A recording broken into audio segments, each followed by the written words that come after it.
So Charles, would you like to get up and talk about your campaign? Sure. We have one more candidate, Sure. and he's a Staten Islander. Oh yeah.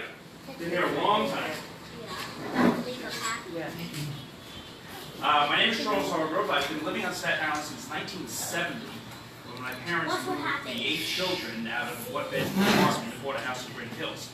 So I've been all over the South Shore, I've been all over the North Shore, raising my family. And now that my family's all grown and moved out, it's now an empty nest. But I've had some interesting experiences over the years. Just like some of you have had to deal with different government agencies, go through frustration, realize that your money is not worth what it used to be worth. Inflation is terrible. Your representation in Congress, year after year after year, has totally failed you. I mean, when I grew up here in the 1970s, the congressman that we had at the time was Jack Murphy. Jack Murphy was a Democrat. He was an establishment guy, but things ran smoothly for 18 years. Then Guy Molinaro comes in. Molinaro came in as the congressman, and succeeded him and became borough president.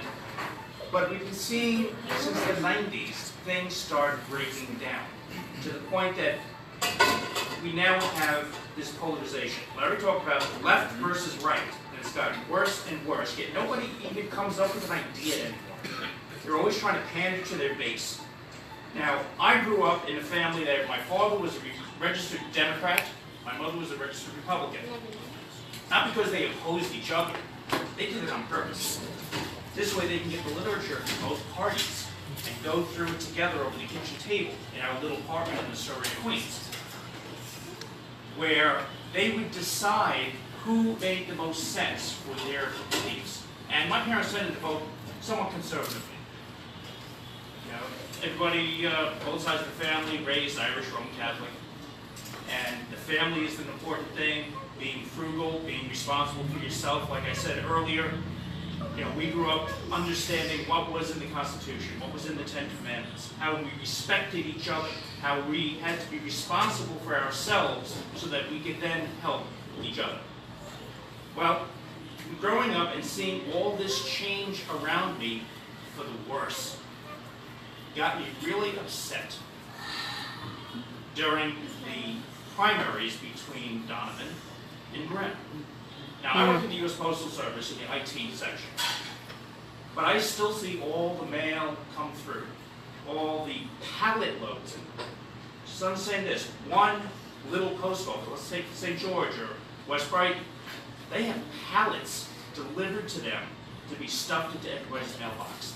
The millions of dollars that were spent between the primary and then more millions of dollars spent in the general election in November between Donovan and Max Rose.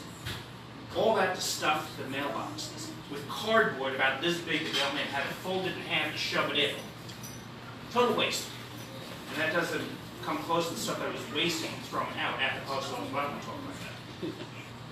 But anyway, seeing this and seeing the attitudes and no real solutions to problems got me upset enough that I came home one day, got onto Facebook, and shot out a message to the 500 or so people on my Facebook list. No, I don't have that many friends. These are we put together our high school reunion in 2017, so I have a lot of my high school people out there. But I shot out a message and said, write me in. I know I'm not going to win, write me in. So I was writing. Got a few votes. And I said, okay, November's coming, do it again. And this time I went out and I started buying lawn signs. I started buying business cards to hand out. And of course I didn't have any campaign manager, I didn't have any financial backing. This was all off my credit card. Now as a postal worker, you don't make much. But you had to put it on the credit card to do something. But I got the word out. I set up a Twitter account, got interviewed on the Brian Nichols show down in Philadelphia. Brian and I had a really nice conversation. Spoke to a few people, started attending the Libertarian Party meetings, and I think July was my first meeting. Richard? Yeah. So, 6 month anniversary. That's right. Now, why did I pick the Libertarian Party? As I was growing up, yes, I was Republican. But in 1996, a friend of mine in my amateur radio club and I were sitting down at a diner after one of our radio club meetings. And he said, you know, you're so conservative, you're a libertarian. What does that mean? So I had to do some research. Went online, found the Advocate's website, found the world's little political quiz, and started answering the questions. And what did it come up with? I was like one line down from the top point, slightly on the conservative side. It's like, gee, I guess I am.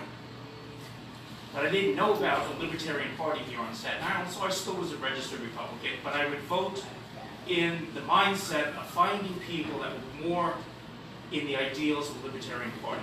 What was more aligned with the Constitution? What made sense? What was fair to everybody? Now, as a kid, I always got on my report cards a little note in the back. Remember when the teacher would write a note in the back of the card? Does not listen to authority. Yeah. Woo! Now, I'm going to listen to 8 children, 4 boys, 4 girls. So and we're only a year apart from each other, so you can imagine how rambunctious that household is. And I was 6 years old, and there were already 6 of us in the family. So, doesn't listen to authority. My father looks at it and says, you got to get along somehow. But I understand. And I grew up that way. If I feel that something's not right, I will speak out against it. If something is right, I will help you.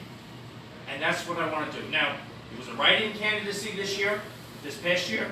Fine, I understand. Thank you to those who have voted for me. That gave me a good feeling right here. But the day after the election, I went back onto my Facebook page and my Twitter feed, and I said, okay, I'm running in 2020. Whether somebody backs me or not, I'm doing it again. Nice. Woo! Hopefully, with your help, with your talking to your friends, and a few shekels here and there to buy some more lawn signs, we can get this done. Max Rose, I have a whole bunch about Max Rose. I do a lot of research. Yeah. I'm a techie. Okay? I understand science, math, research. I come from a police family, so I do my research. We can talk about whoever Max and whoever else is going to be running in 2020. But we'll take it a step at a time, and with your help, we'll get there. All right. Charles Hargrove, everyone.